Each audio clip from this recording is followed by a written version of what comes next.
Tu es mon poilu héros de la France. Le dernier des derniers. Poilu. Quel drôle de surnom qui t'est resté jusqu'à maintenant. Comme tu dis, drôle de surnom que celui de poilu qui vous colle à la peau jusqu'à la dernière heure. Vois-tu, ma petite, que tes yeux ne brillent que du bonheur de ta vie, car crois-moi, le héros est mort. L'invalide seul demeure. Vois-tu, vois surtout en moi un homme qui n'a pu parcourir 500 mètres à pied depuis l'âge de 23 ans. Ne regarde jamais la guerre à travers cette atmosphère légendaire et romanesque tissée de surnoms, de galons et de décorations.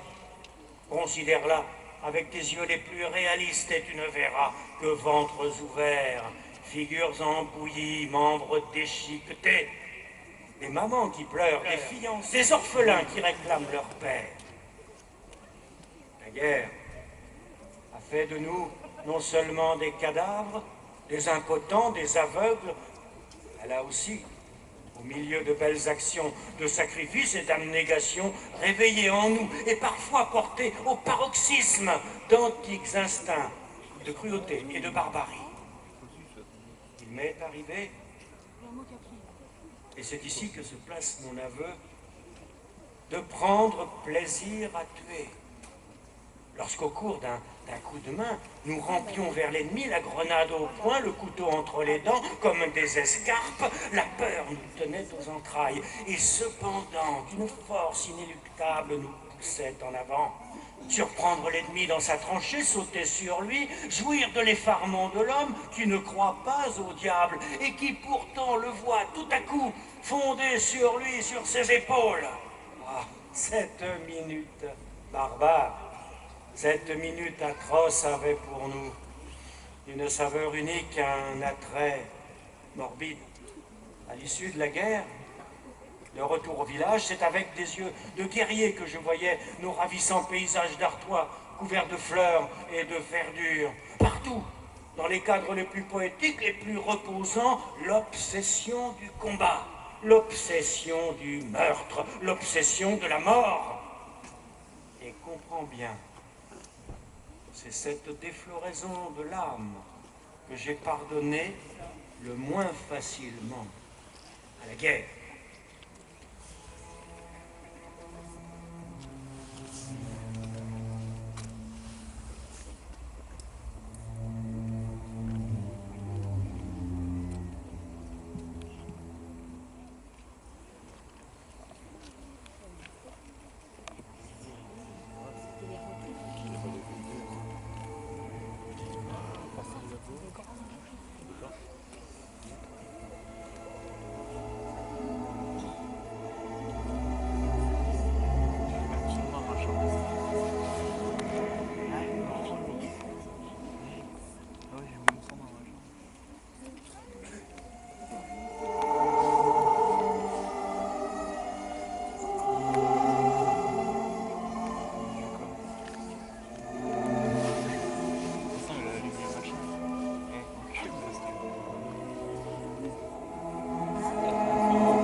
Le 2 août 1914, les puissances européennes entrent en guerre.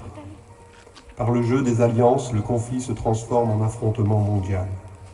La guerre est totale. Sur les fronts bientôt des tranchées, où les armées vivent de l'horreur et de l'épuisement. Le 11 novembre, l'armistice est signé à Reton. C'est la paix, certes, mais le bilan est effroyable. Près de 10 millions de morts, 30 à 40 millions d'hommes ayant porté l'uniforme. Et si l'on ne sait pas combien d'orphelins, de veuves, de parents privés d'un ou plusieurs fils, combien de grands blessés, enfin ont vu leur vie définitivement brisée par l'immense conflit. C'est donc ça, la guerre au jour le jour? Dans ce carnet que tu gardes précieusement sur toi depuis tant d'années? Eh oui, tu vois, c'est la seule chose que j'ai voulu conserver, cette sacrée guerre, pour ne pas oublier. Et bientôt, il sera à toi. Tu en feras ce que tu voudras. Samedi 1er août 1914, mobilisation générale. Au jour... Dimanche 14.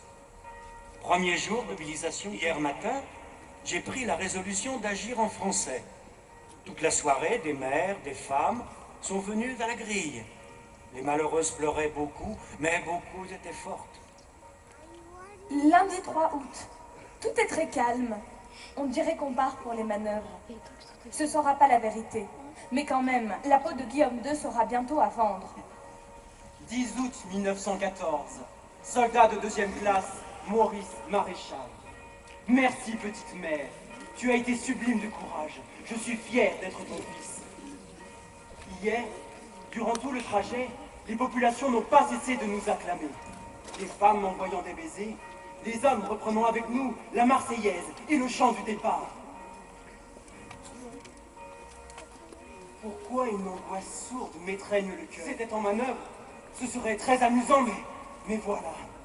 Après-demain, les balles vont pleuvoir et qui sait, si j'allais venir, si j'allais tuer, assassiner, volontairement. 10 août 1914. Soldat de 2e classe, Henri-Aimé Gautier. Il importait de ne pas offrir le spectacle d'un troupeau incohérent et flasque. Montrer à la population les signes extérieurs d'une troupe organisée et disciplinée. Dieu que c'est long ce bourg. Si je traînais au pas un sabre à gland de crin, comme je penserais différemment sans doute. Mais ma baïonnette s'empêtre dans mes cuisses. Mon col, tiré en arrière, m'étrangle. 1, 2, vas-y, c'est beau. Regardez, bourgeois. Notre pas cadencé permet à votre volaille de cuire en son four. 12 août 1914. Mon carnet.